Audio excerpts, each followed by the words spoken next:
நம்ம மாடி தோட்டத்தில் விழுந்த கற்பூரவள்ளி செடியிலிருந்து ஃப்ரெஷ்ஷான ஆரிகானோ பண்ணி ஹாஃப் பாயில் போட்டு சாப்பிடலாம் வாங்க.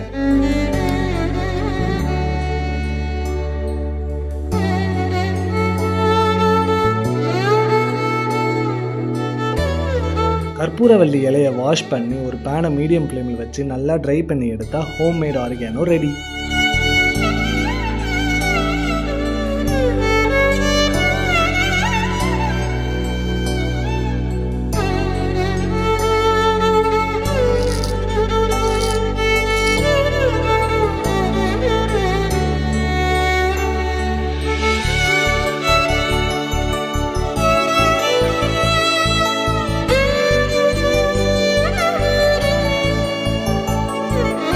நீங்களும் உங்கள் வீட்டில் இந்த மாதிரி செடிகளை வளர்க்க ட்ரை பண்ணுங்கள்.